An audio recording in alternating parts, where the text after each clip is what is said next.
नमस्कार दोस्तों, मैं हूं आपका दोस्त के बी और डेली करंट अफेयर्स के एक नए वीडियो में आप सभी का स्वागत है। तो आइए शुरुआत करते हैं पहले प्रश्न के साथ में। 2 जून 2020 को तेलंगाना राज्य ने अपना कौन सा स्थापना दिवस मनाया है? तो इनके द्वारा अपना छठा स्थापना दिवस मनाया गया। तो इस प्रश्न का ऑप्शन डी करेक्ट होगा। 2 जून 2014 की बात है, जब तेलंगाना आंध्र प्रदेश राज्य से अलग हुआ था और भारतीय संघ में यह 29वें राज्य के रूप में शामिल हुआ था। तेलंगाना राज्य की राजधानी आपको हैदराबाद में मिल जाएगी। यहाँ पर जिलों की संख्या है 33।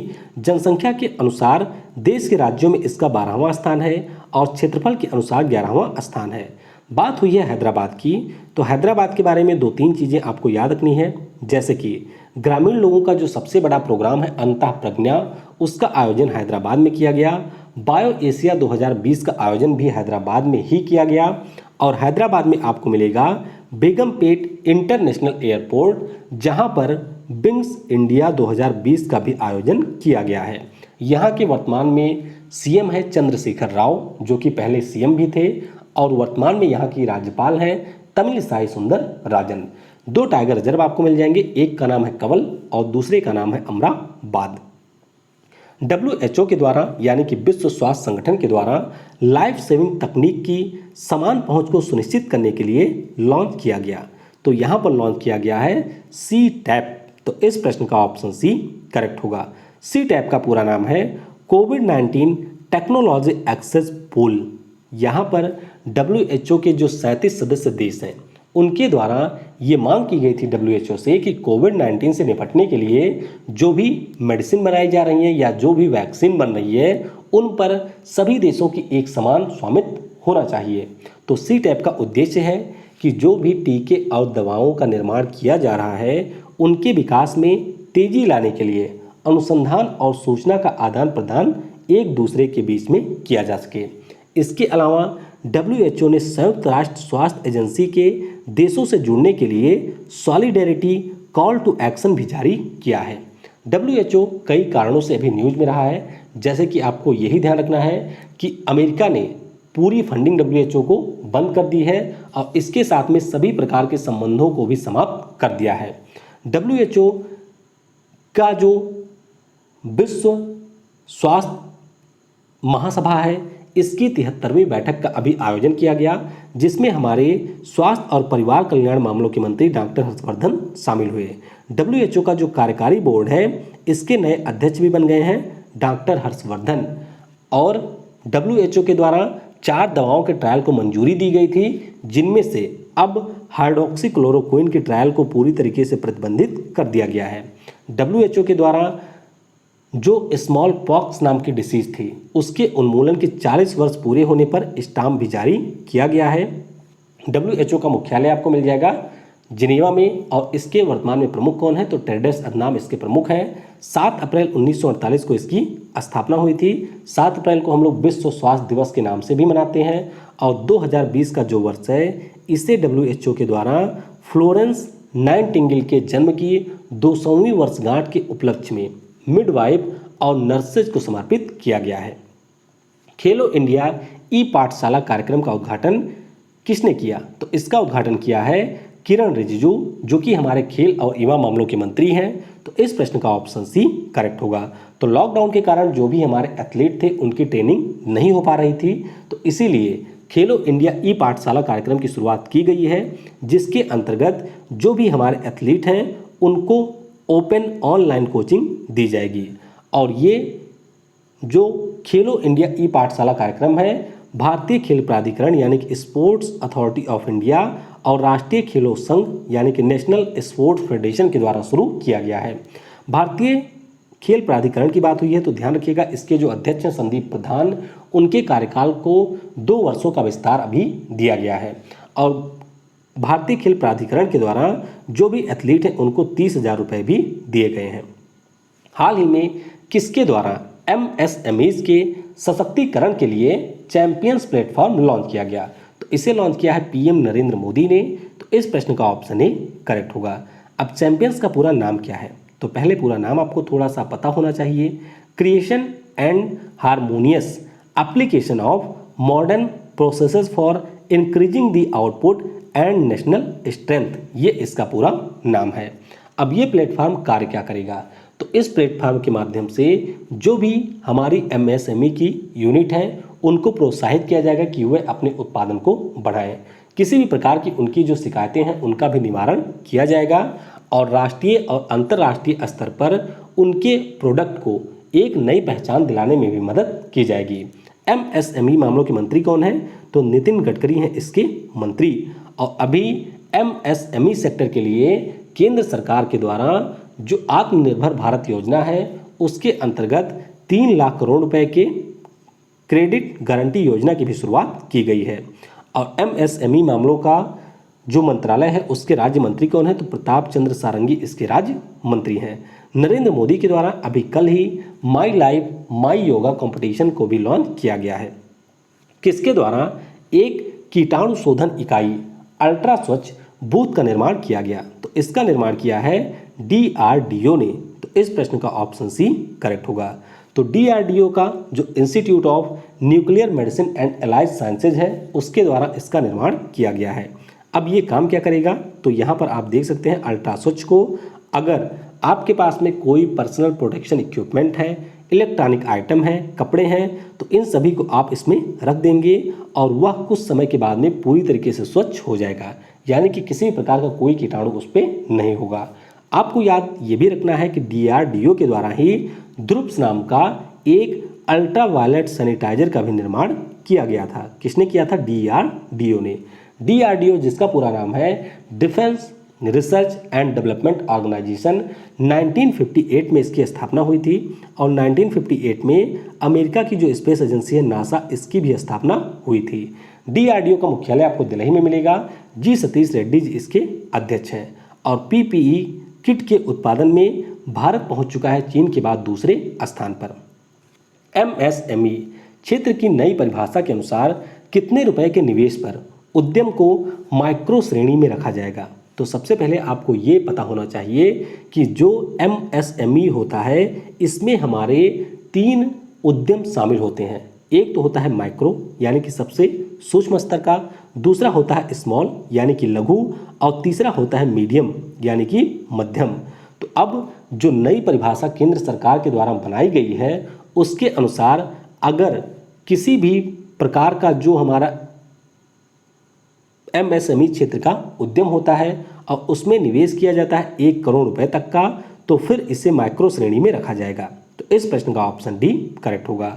हमारे यहाँ पर जो MSME की परिभाषा है उसको micro small medium enterprises development act 2006 के द्वारा निर्धारित किया गया था। तो अब सरकार ने इसमें चेंज किया है, यानी कि पहले किसी भी उद्यम को किस कैटेगरी में रखा जाएगा यह इस बात से निर्धारित किया जाता था कि उसमें इन्वेस्टमेंट कितना हुआ है, लेकिन अब इन्वेस्टमेंट के साथ में इसमें उस उद्यम का टर्नओवर भी जोड़ दिया गया है। जैसे अगर किसी कंपनी में 1 करोड़ का निवेश होता है और उसका 5 करोड़ से कम का वार्षिक टर्नओवर होता है तो उसे माइक्रो श्रेणी में रखा जाएगा। 10 करोड़ से कम का निवेश होता है और 50 करोड़ से कम टर्नओवर होता है तो उसे रखा जाएगा लघु श्रेणी में यानी कि स्मॉल कैटेगरी में, और 20 करोड़ से कम का निवेश होता है, 10 करोड़ से कम का टर्नओवर होता है तो उसे रखा जाएगा मध्यम श्रेणी में। यहाँ पर आप देख सकते हैं कि पहले जो हमारी मैन्युफैक्चरिंग यूनिट थी और जो हमारी सर्विसेज थी दोनों को अलग अलग रखा गया था। यानी कि पहले ये क्राइटेरिया था कि इन्वेस्टमेंट 25 लाख का होना चाहिए मैन्युफैक्चरिंग में, और जो हमारे सर्विस सेक्टर है उसमें होना चाहिए 10 लाख। तो अब दोनों को आपस में मिक्स कर दिया गया है, यानी कि दोनों के लिए अलग अलग कैटेगरी नहीं है। माइक्रो के लिए 1 करोड़ तक से कम का निवेश और टर्नओवर होना चाहिए 5 करोड़ से कम का। उसी प्रकार से स्मॉल के लिए इन्वेस्टमेंट 10 करोड़ से कम और टर्नओवर 50 करोड़ से कम। ध्यान रखिएगा इन्वेस्टमेंट 1 करोड़ से कम होना चाहिए माइक्रो कैटेगरी में। हॉकी इंडिया के द्वारा वर्ष 2020 के लिए किस खिलाड़ी को राजीव गांधी खेल रत्न पुरस्कार के लिए नामित किया गया? तो यहाँ पर नामित किया गया है जो हमारी महिला हॉकी टीम की कप्तान है रानी रामपाल को। तो इस प्रश्न का ऑप्शन ए करेक्ट होगा। बात करते हैं रानी रामपाल की, तो हरियाणा की ये खिलाड़ी हैं, महिला हॉकी टीम की कप्तान है और इस वर्ष world games athlete of the year भी बनी है। आपको याद होना चाहिए कि पिछले वर्ष जो भारत ने ओलंपिक के लिए क्वालिफाई किया था उसमें काफ़ी महत्वपूर्ण रोल रहा था रानी रामपाल का। तो रानी रामपाल राजीव गांधी खेल रत्न के लिए नामित हुई हैं। मोनिका हरमनप्रीत सिंह, वंदना कटारिया ये अर्जुन पुरस्कार के लिए नामित की गई। रोमेश पठानिया और बीजे करियप्पा ये द्रोणाचार्य पुरस्कार के लिए नामित हुए हैं। ये दोनों हैं एक कोच। वहीं पर बात करते हैं मनप्रीत सिंह की, तो ये पुरुष हॉकी टीम के कप्तान हैं और जो FIH है यानी कि इंटरनेशनल हॉकी फेडरेशन, उसके द्वारा प्लेयर ऑफ द ईयर रहे हैं मनप्रीत सिंह।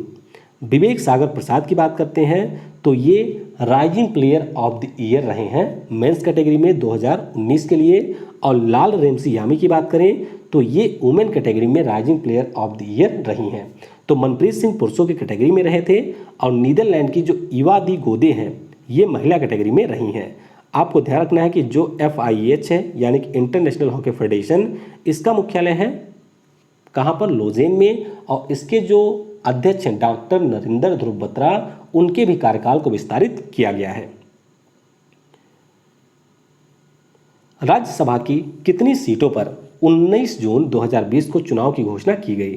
तो 24 सीटों पर मतदान किया जाना था और अब एक बार फिर से इसके डेट को घोषित किया गया है। तो इस प्रश्न का ऑप्शन बी करेक्ट होगा। 10 राज्य की 24 सीटों के ऊपर चुनाव होगा। ध्यान रखिएगा, राज्यसभा जिसे हम लोग उच्च सदन के नाम से जानते हैं, इसमें कुल सीटों की संख्या है 245, जिनमें 233 के लिए चुनाव होता है और 12 लोगों को राष्ट्रपति के द्वारा मनोनीत किया जाता है। एक व्यक्ति जो कि राज्यसभा के लिए चुना जाता है उसका कार्यकाल होता है 6 वर्षों का और प्रत्येक 2 वर्षों पर इसके 1/3 मेंबर इस्तीफा देते रहते हैं और इसी प्रकार से इसमें चुनाव होता रहता है, यानी कि यह कभी भंग नहीं किया जाता है। इस्पात मंत्रालय, बात हो रही है स्टील मिनिस्ट्री की, तो इसके नए सचिव का जो पदभार है किसने ग्रहण किया? तो नए सचिव इसके बन गए हैं प्रदीप कुमार त्रिपाठी। तो इस प्रश्न का ऑप्शन बी करेक्ट होगा। प्रदीप कुमार त्रिपाठी की बात करते हैं तो इससे पहले ये कार्मिक और प्रशिक्षण विभाग के विशेष सचिव थे। इस्पात मंत्री कौन है? तो धर्मेंद्र प्रधान हमारे इस्पात मंत्री हैं। इस्पात के बारे में मैं आपको कई बार कई चीज़ें बता चुका हूँ, जैसे कि पूर्वोदय मिशन की घोषणा की गई थी हमारे पूर्वोत्तर राज्यों को स्टील हब बनाने के लिए। स्टील के उत्पादन में हमारा देश दूसरे स्थान पे है। भारत सरकार के द्वारा उड़ीसा राज्य को जापान के सहयोग से स्टील हब बनाने की घोषणा की गई है और अभी जो विश्व इस्पात संगठन है उसके द्वारा घोषणा की गई कि अप्रैल माह में हमारे यहाँ पर जो स्टील है उसके उत्पादन में 65% की कमी आई है। तो ये भी आपको ध्यान रखना है। दिलीप ओमान ये भारतीय इस्पात संघ के नए अध्यक्ष बन गए हैं। अजय भूषण पांडे की बात करते हैं तो ये हैं वित्त सचिव। कपिल देव त्रिपाठी ये हमारे राष्ट्रपति के सचिव बने हैं। हर्षवर्धन श्रृंगला ये हमारे हैं विदेश सचिव। यहाँ पर R.K. चतुर्वेदी, इनकी नियुक्ति रसायन और उर्वरक मंत्रालय के रसायन और पेट्रो रसायन विभाग के सचिव के रूप में हुई है। रसायन और उर्वरक मंत्री कौन है? तो ये हैं सदानंद गौड़ा। किस IIT संस्थान ने कॉन्टैक्टलेस मोबाइल ऐप जिसका नाम है फ्लाईजी इससे निर्मित किया? तो इसका निर्माण किया है IIT गुवाहाटी ने। तो इस प्रश्न का ऑप्शन ए करेक्ट होगा। तो कोविड-19 महामारी के दौरान जो भी यात्री हैं उनकी यात्रा को आसान बनाने के लिए, यानी कि किस प्रकार से एक दूसरे से उनका संपर्क ना हो, इसके लिए इस ऐप का निर्माण किया गया है। और ये जो ऐप है वह इंटरनेशनल एयर ट्रैफिक एसोसिएशन के दिशा निर्देशों के अनुसार IIT गुवाहाटी के द्वारा बनाया गया है। IIT गुवाहाटी, जिनके बारे में अभी कुछ समय पहले हम लोगों ने डिस्कस किया था कि इन्होंने जो अल्जाइमर नाम की डिसीज है उसमें मेमोरी लॉस की समस्या को दूर करने के लिए एक विधि का भी विकास किया है। बात करते हैं IIT मद्रास की। तो IIT मद्रास के बारे में मैंने आपको बताया था कि इनके द्वारा पैराबोलिक थ्रो कलेक्टर, क्या नाम है, पैराबोलिक थ्रो कलेक्टर नाम की एक यंत्र विकसित किया गया है जिसके माध्यम से सोलर एनर्जी को एकत्रित किया जाएगा। और सुंदरम बेंटांगो नाम का जो वेंटिलेटर है या आप कह सकते हैं श्वसन मशीन है उसका निर्माण भी किया गया है IIT मद्रास के द्वारा। कैनेडी स्पेस सेंटर किस देश में स्थित है? तो कैनेडी स्पेस सेंटर ये नासा का स्पेस सेंटर है, तो ये आपको मिल जाएगा अमेरिका में। तो इस प्रश्न का ऑप्शन सी करेक्ट होगा। तो स्पेस एक्स के डेमो 2 मिशन के बारे में मैंने आपको बताया था। तो अब डेमो 2 मिशन को सक्सेसफुली लॉन्च कर दिया गया है, यानी कि इस मिशन के अंतर्गत नासा के 2 अंतरिक्ष यात्री रॉबर्ट बेनकेन और डगलस हर्ले को इंटरनेशनल स्पेस स्टेशन तक स्पेस एक्स ने अपने रॉकेट फॉल्कन 9 की सहायता से पहुंचा दिया है। तो ये आप दोनों एस्ट्रोनॉट को देख सकते हैं। मैंने आपको बताया था कि ये मिशन मई में ही लॉन्च किया जाना था, लेकिन कुछ खराब मौसम के कारण इसे जून में जाकर के लॉन्च किया गया। स्पेस एक्स की बात करते हैं तो ये अब दुनिया की पहली निजी स्पेस कंपनी बन गई है जिसने यात्रियों को अंतरिक्ष में पहुंचाया है। इसकी स्थापना 2002 में हुई थी। इसके वर्तमान में संस्थापक और सीईओ है इलोन मस्क। बात करते हैं नासा की, तो नासा के मिशन पर एक सेपरेट वीडियो आने वाली है, लेकिन थोड़ा सा टाइम की कमी के कारण वह वीडियो आपको नहीं मिल पा रही है। तो इसके कई सारे मिशन हैं, जैसे कि ज्वालामुखी और भूकंप की चेतावनी के लिए इनका सार्स मिशन है, ड्रैगन फ्लाई मिशन है जिसके बारे में मैंने आपको बताया था कि यह शनि के उपग्रह टाइटन के लिए है, आर्टेमिस इनका चंद्र मिशन है 2024 के लिए, इनका मार्स मिशन भी है 2020 के लिए, यूरोपा क्लीपर मिशन है, बृहस्पति के उपग्रह यूरोपा के लिए, निसार मिशन है जो कि नासा करेगा इसरो के साथ में।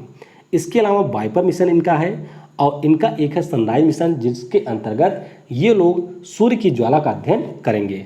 नासा की बात करते हैं तो इसकी स्थापना 1958 में हुई थी। मुख्यालय है वाशिंगटन डीसी में और जिम ब्रिडेनस्टीन इसके प्रमुख हैं। नासा के द्वारा वाइटल नाम का वेंटिलेटर भी विकसित किया गया है। केंद्र सरकार द्वारा किसके लिए पीएम स्वनिधि योजना की शुरुआत की गई? तो ये जो स्वनिधि योजना है ये शुरू की गई है स्ट्रीट वेंडर के लिए। तो इस प्रश्न का ऑप्शन बी करेक्ट होगा। स्वनिधि का मतलब है स्ट्रीट वेंडर आत्मनिर्भर योजना। तो यह एक विशेष माइक्रो क्रेडिट सुविधा है। कल आपको याद होगा कि हम लोगों ने डिस्कस किया था कि जो केंद्र सरकार है उन्होंने 10,000 रुपये तक के ऋण की सुविधा उपलब्ध कराई है स्ट्रीट वेंडर के लिए, यानी कि जो ठेले वाले होते हैं या जो आपके गलियों में ठेला ओला लेकर के सब्जी बेचते हैं। तो यहाँ पर इन्हें सुविधा क्या मिलेगी? 10,000 रुपये तक का ऋण ले सकते हैं 1 वर्ष के लिए। मंथली इन्हें इसकी किस्त देनी होगी और अगर ये अपना 10,000 रुपये पे कर देते हैं तो फिर इन्हें 7% की वार्षिक ब्याज भी दी जाएगी केंद्र सरकार के द्वारा। तो अच्छी स्कीम है स्ट्रीट वेंडर के लिए। निसर्ग नाम का जो चक्रवात है इसकी उत्पत्ति किस जलराशि में हुई है? तो यह अभी उत्पन्न हुआ है अरब सागर में। तो इस प्रश्न का ऑप्शन ए करेक्ट होगा। तो भारतीय मौसम विभाग के द्वारा महाराष्ट्र और गुजरात राज्यों के लिए रेड चेतावनी जारी की गई है, यानी कि ये सबसे ज़्यादा प्रभावित होंगे। और लक्षद्वीप के पास अरब सागर में इसकी उत्पत्ति हुई है। 2020 की जो नई सूची मैंने आपको बताया था आईएमडी ने जारी की थी, उसी के अनुसार बांग्लादेश के द्वारा इसका नामकरण किया गया है। तो ये आपके सामने नई सूची है। मैंने आपको बताया था कि इस सूची में कुल मिलाकर के 13 देश हैं। इससे पहले वाला जो सूची थी उसमें 8 देश थे, उनके द्वारा 8 नाम थे। तो इसमें 13 देश हैं और उनके द्वारा 13 नाम हैं। तो कुल मिलाकर के नए सूची में साइक्लोनों की संख्या 169। और आप देख सकते हैं सबसे पहले नामकरण किया है बांग्लादेश ने, तो इसका नाम है निसर्ग। अगला कोई साइक्लोन आएगा तो उसका नामकरण कराया जाएगा इंडिया के द्वारा, जिसका नाम होगा गति। फिर इसी प्रकार से ईरान करेगा, उसके बाद में मालदीव करेगा। तो आप आगामी चक्रवात के नामों के बारे में भी पता कर सकते हैं। ये आप देख सकते हैं पुरानी सूची है। पुरानी सूची में 8 देश थे और इनके द्वारा 8 नाम थे। और लास्ट जो हमारा चक्रवात आया था बंगाल की खाड़ी में, इसका नाम था अम्फान। तो ये दिया गया था पुरानी सूची से। तो ध्यान रखिएगा, अब जो चक्रवात आएंगे उनके नामकरण नई सूची के अनुसार किए जाएंगे। तो ये आप देख सकते हैं, यहीं पर आपको मिल जाएगा लक्षद्वीप, जहाँ से ये उत्पन्न हुआ है और धीरे धीरे ये बढ़ रहा है महाराष्ट्र और गुजरात की तरफ। आज यानी कि 3 जून को संभावना है कि यह गुजरात को हिट करेगा। केंद्रीय मंत्रिमंडल ने वित्तीय वर्ष 2020-21 के लिए जो खरीफ की फसल है उनके न्यूनतम समर्थन मूल्य में कितनी वृद्धि की है? तो कुल मिलाकर के 14 खरीफ की हमारी फसल हैं जिनके मिनिमम सपोर्ट प्राइस में वृद्धि की गई है। तो इस प्रश्न का ऑप्शन डी करेक्ट होगा। तो यहाँ पर जो हमारी पैडी की क्रॉप है उसके मूल्य में 53 रुपये की वृद्धि की गई है और अब ये 1868 रुपये प्रति कुंटल निर्धारित की गई है। एमएसपी क्या होता है इसके बारे में मैं आपको थोड़ा सा बता देता हूँ। देखिए, जब किसान अनाज को उपजाता है तो कई बार क्या होता है, मार्केट डाउन हो जाता है और उसके उत्पादन का उसे सही मूल्य नहीं मिल पाता है।